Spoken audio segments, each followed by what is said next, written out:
guys, it's Chika. 皆さんこんにちは、チカです。今日はなんとサンフランシスコから動画をお届けしています。We have a special guest. We are doing an interview with the CEO of Cambly. おさるさんが今 Cambly というオンライン英会話サービスでネイティブの方と毎日会話をしているんですけれど、今日はなんとその Cambly の CEO の方をインタビューさせていただきます。Alright, let me introduce you guys to Samir from Cambly. Hey everyone, my name is Samir. I'm the co-founder and CEO of Cambly. And for those of you guys who don't know, Cambly is an English education service where you open an app, you press a button, and within a few seconds we connect you to a friendly native English speaker over video chat. Really excited to have a conversation with Chika here and get into some details about the service. I'm sure a lot of you guys know of Cambly. If you haven't seen the video of Osaru-san using it, be sure to do so. And today I wanted to interview Samir about the service so you guys can get to know Cambly a little better, but also kind of the story behind Cambly, how you got started, what are your thoughts behind the business and where you may want to go in the future. Sounds great. Yeah, so let's get started. Can you tell us a little bit about why you started Cambly? Yeah, so Cambly really grew out of our own experiences learning other languages. So my co-founder's name is Kevin. He and I both grew up here in the US. We both grew up speaking English. So this is actually not a problem we had ourselves directly. But we did go through the school system here and take other foreign languages. I studied Spanish in school. And honestly, I kind of felt like I wasn't really a languages person. I was never that good at Spanish. Yeah. Independent from that, I love to travel. I've been all over the world, including Japan a couple times. And what I found is when I went to places where everyone spoke Spanish, I got so much better at the language so much more quickly. And Kevin, my co-founder, had a very similar experience learning French and going to France. And we kind of got together around this idea of, why can't he talk to a French speaker whenever he wants? Why can't I talk to a Spanish speaker whenever I want? There's plenty of people in the world that speak those languages. They just don't happen to live near us. And so as software engineers and product people and technologists, we thought this seems like the kind of problem that technology could solve. And so that's kind of how we got started. And yeah, Kevin wanted to learn French, I wanted to learn Spanish, but we quickly realized that the world wants to learn English. And so we decided we'd start there, and we've kind of never looked back and have just been really focused on English over the years. How did you decide that you wanted to do English? Was it just seeing the market? Was it just a business decision? So a big motivation for us of why we're running this company is we want to have a big impact in the world. And so we looked at what are the languages people are trying to learn. And an interesting fact for you is if you look at all the spending that happens on language education, more than half of it is on English education. And then every other language combined is the other less than half. And so you can see that there's so much more demand for learning English. And I think as we started to learn more and more about the problem, we realized how different English is. It's not like learning every other language. The world has kind of decided that English is the official language of international business and trade. And so for me, learning Spanish would sort of be fun, and I could impress my friends and family when I go on vacation. But it wasn't something that was really holding me back on my endeavors, my professional career. Whereas for people who are learning English, it really can. And what we found is learning English unlocks huge economic opportunities for people. You get a job you wouldn't have been able to get otherwise. You get a promotion you wouldn't have been able to get otherwise. You can move to a country where maybe you'd have a better life. And so English is, I think, really, really different. And there's just a massive, massive demand for it. If you zoom out, there's about 7.5, 8 billion people in the world. 6 billion of them don't know English. And so that's kind of at the broadest scale, that's the scale of the problem. Of those 6 billion, by the way, 1.5 billion are actively trying to learn it right now. We started this company because we want to help people. We want to have a big impact in the world. And I think it became very clear that the best way to help people was to teach English. Yeah, and you're doing that right now. But I'm sure it wasn't all of a sudden you had this big service where thousands of tutors and students were connecting. Where did it start? Yeah, it takes time, and I think it probably took longer than we thought when we were getting started. But yeah, we very humble beginnings. Our first office was my kitchen table. Kevin and I were the first two tutors. And we basically spend our days writing code and building the product. And then when a student called in, we would answer it and run off to the other room and talk to a student. And it was actually a really great way to start working on the company because you want to talk to your customers and really understand their needs, what they're looking for. It really helps you build the right service for them. And so it was great for us in that way. And for them, they want to talk to native English speakers, which we happen to be. And so in a lot of ways, it was this kind of really nice symbiotic relationship where we were benefiting, they were benefiting. And it was a great way to really understand the problem deeply before we figured out what we wanted to build. Right. Oh, do you remember your first student or that first call? I have one pretty memorable conversation that stands out to me. It was with a Brazilian student, and he was probably like 19 or 20 or something, pretty young kid. And he calls in, I have this conversation with him. And what I remember from it is he told me, I asked him, how do you know English? How did you learn English? Like, he was pretty good at English. And he said, I like listen to music, I watch movies. Like, I don't know a single person in my life that speaks English fluently. Oh, wow. And I think just hearing him say that, like this kid in Brazil never met anyone in his life, doesn't know a single person, never met anyone in his life that speaks English. And then he stumbles across this app, he presses a button, and all of a sudden, like, I show up and talk to him for a while. Like, he goes from never having met anyone who speaks English to literally having like an American in his pocket on demand whenever he wants. Right. And I thought that was really powerful, and I think it gave me a sense of like the type of international marketplace and platform we're building, and how impactful it can be. And how did you balance like the demand of students and the supply of tutors, and how did that happen? Yeah, that's a great question. So Cambly's a marketplace, so there's on one side there's students, on the other side there's tutors, and you have to think about building a balanced marketplace. And so the way we tackled it was we basically just tried to solve one side of the marketplace first, and so we effectively hired a bunch of tutors and paid them to be online and wait, even if there were no students calling in. But that way, when a student did call in, there was always someone available. And so that's kind of how we got started. We kind of just paid to have tutors available 24/7. And we really wanted the service to be 24/7 on demand. It was something that like no one else was really doing. But we wanted Cambly to be a really convenient way to practice English with a native English speaker. So there's a lot of things actually we did differently, and I'm happy to get into that. But on demand was one of them, and then gradually, as we built up our student base, those people we were paying to be around actually got to talk to students. It's your 10-year anniversary this month, June. This month, yeah. Yes, reflecting back on the last 10 years, what were some like big hurdles that you've had to overcome to get to where you are? There's a lot of them because 10 years is a long time, and we've been at this problem for some time now. I think early on, one of the challenges as two Americans living in San Francisco, starting a company to teach English. We were basically building a product for people who were not like us at all. Like no one we knew was trying to learn English. Like I think there were some inherent challenges with trying to solve what I think is one of the most important problems in the world to solve, but not a problem that we had ourselves. The need for learning English was very much like a global problem. And so I think it's pretty different from most technology companies, which maybe focus on the US market at first and then think about internationalization as an afterthought. We really had to start global from day one. So that means things like internationalizing the app immediately, but it also means things like how do you market to customers in Japan? Like I didn't know anything about that. And so we were able to figure out some stuff on our own, but it really wasn't until we started to build out a team that deeply understood those countries, languages, cultures, that the service was able to really take off. And so, we've hired kind of country managers to focus on specific regions. So that was a big challenge. Another one that comes to mind, I think that's related, is fundraising, like raising money for the company, like in order to actually build that team, was definitely a challenge for Cambly. And I think one of the big reasons it was a challenge is because a lot of the people that write checks that give you that funding, they're here and they also don't have the problem of needing to learn how to speak English. And so we had to kind of educate quite a bit. Definitely bigger opportunity though, because it's something people aren't focusing on. Yeah, I think there was less people working on the problem because I think there was less people thinking about it because it wasn't a problem they had themselves. It wasn't a problem that the venture capital community was thinking about. And so I think we were able to actually build a pretty substantial business without a lot of folks noticing because it just wasn't a problem that people were focused on. And I think the third thing that comes to mind in terms of challenges is we're doing something really new with Cambly. When we get started, the idea that people would pay to talk to a friendly native English speaker in a fairly unstructured conversation was pretty novel. Like no one had really tried to do that before. Not a professional teacher necessarily, not a structured lesson, just like a person to talk to. And again, this really grew out of our own experiences of like traveling and what we wanted. Like we didn't want a professional teacher with a structured lesson. We just wanted someone who spoke the language we could talk to.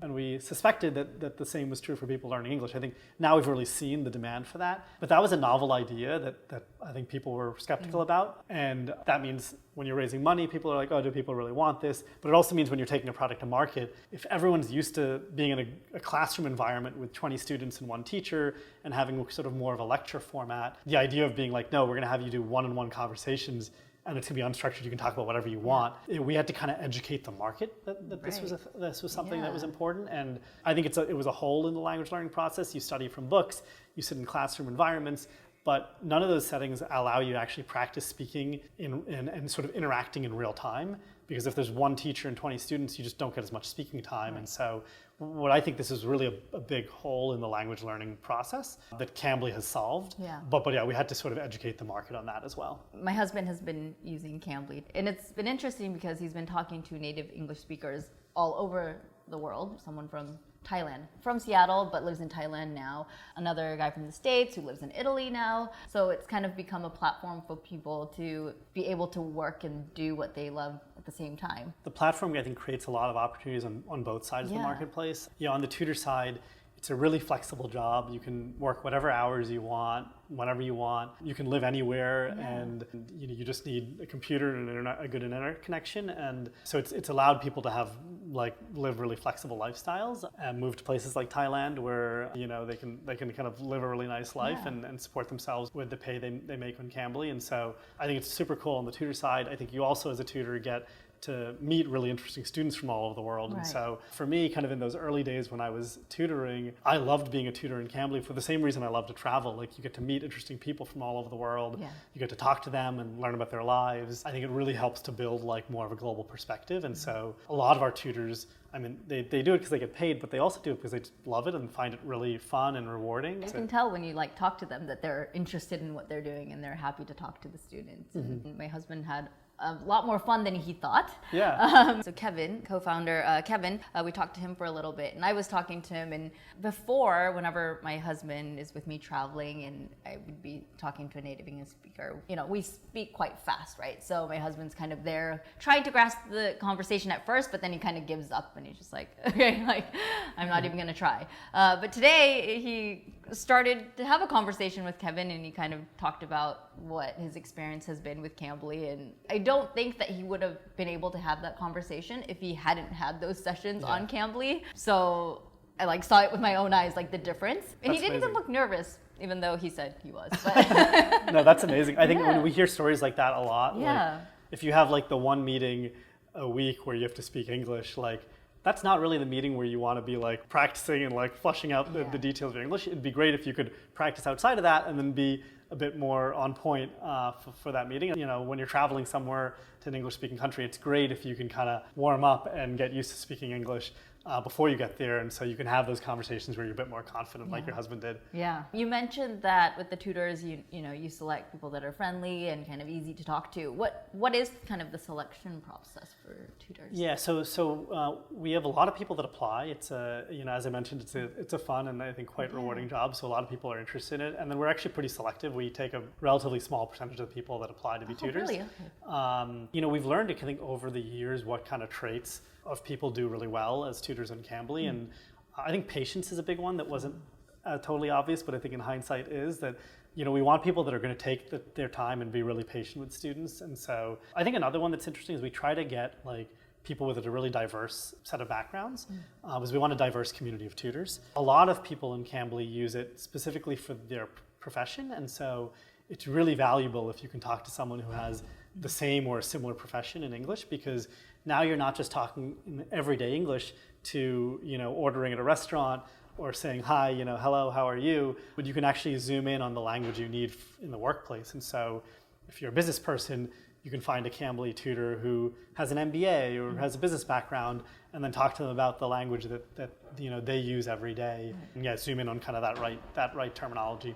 My husband and I were talking, can anyone be tutors? Or how does that process work? But apparently not. So I think people would find comfort in knowing that you guys select people that are, patience is a huge thing, I think. When you're in a real life conversation, you start to stutter, or you knew how to say something, but it didn't come out right. Or, oh, I messed up, I couldn't say it again. Or I couldn't hear what, the tutor said, and asking people to repeat things feels intimidating. Mm-hmm. And the tutors are unlike if you travel to an English-speaking country and talk to a random person there, the tutors are actually specifically there to help you. Yes.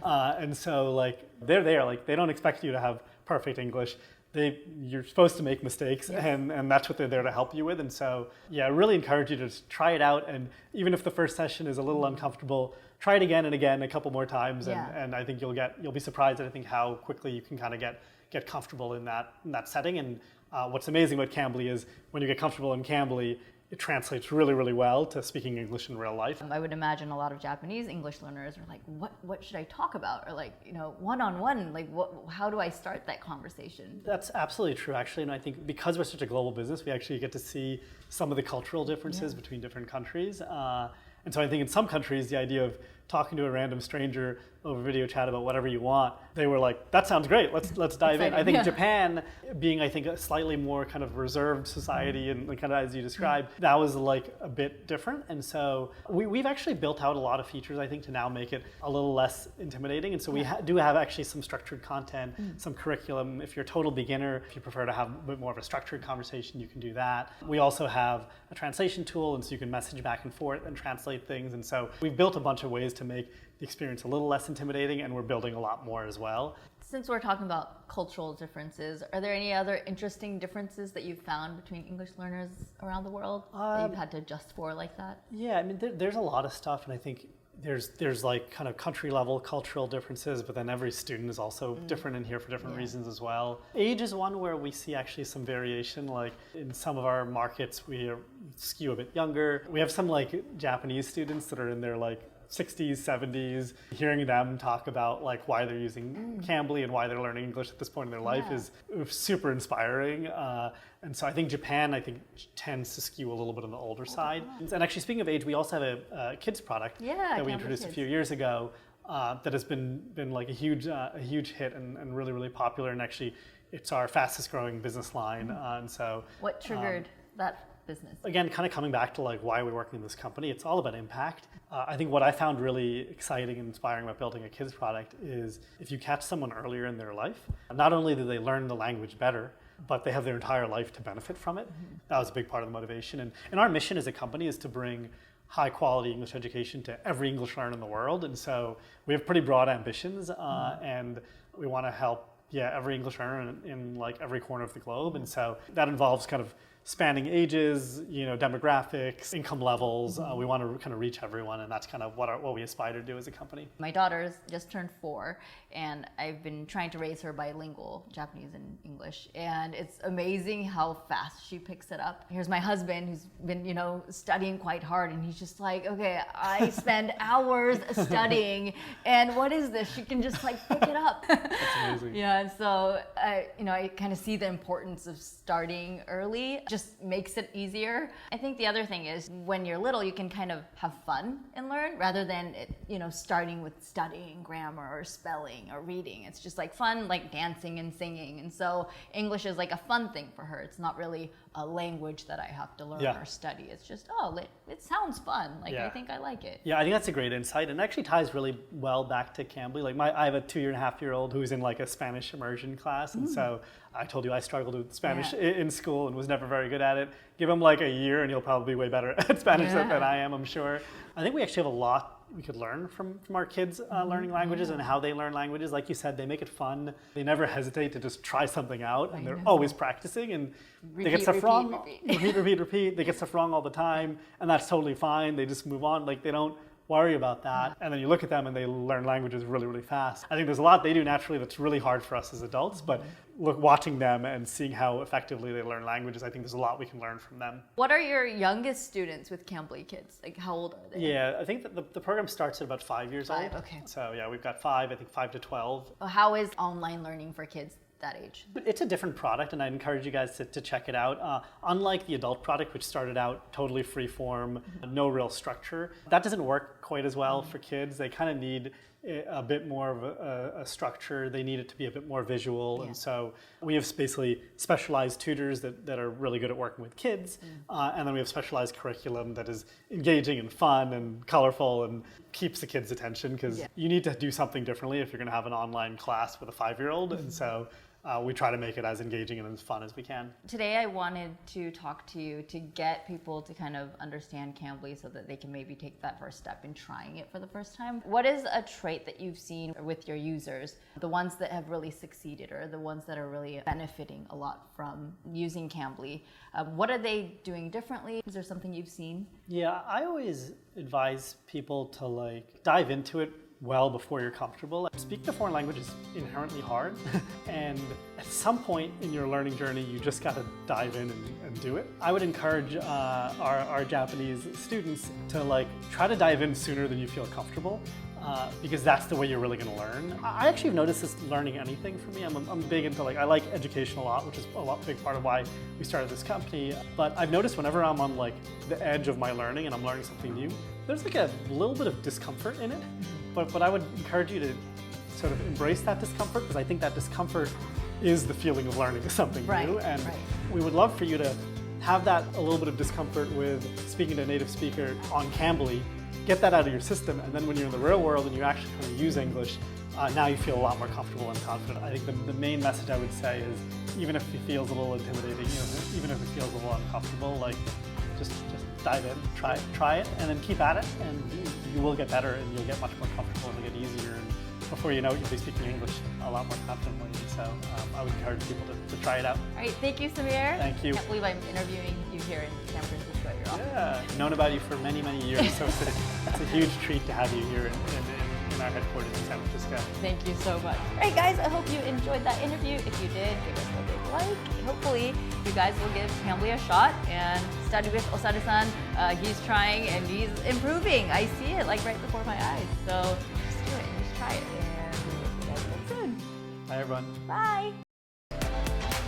We come alive.